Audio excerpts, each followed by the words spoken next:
Zowat 100 inspecteurs van Wetterskip Friesland gaan van de morgen op een paard om de steert van de dieken, de boezem en de kritieke punten op te nemen. Zij ik hier in het afslettengebied bij Grauw.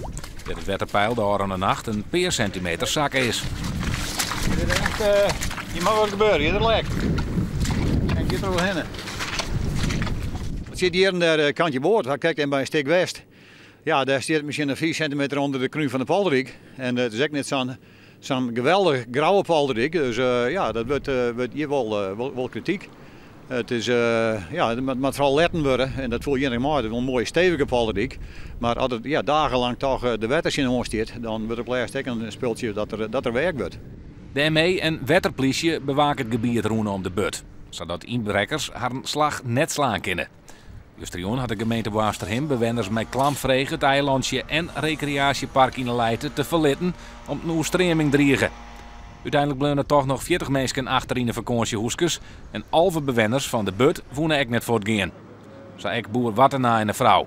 Hij bezinnen meer dan 50 jaar het oude maal op het eiland en maakt het hem net zo gauw druk om weer te votten.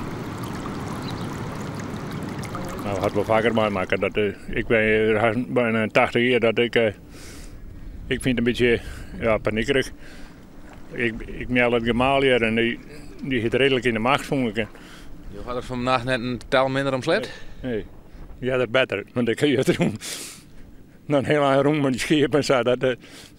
Ze dreigen een beetje maar uiteindelijk ondergaan met de stroom en gas er al op. Dus dan wordt minder. Aan het eind van de dag hadden de inspecteurs een beeld van de conditie van de dieken. En wat jongen werd reparaties nedig binnen. En dan begint alles weer van voor nou aan. Want de mensen van het Wetterskip draaien deze dagen oeroeren. Leuk vind ik het net. Wel hebben we dat wat onder normale omstandigheden dus werken. Maar je bent er je wel voor en dat het is het werk.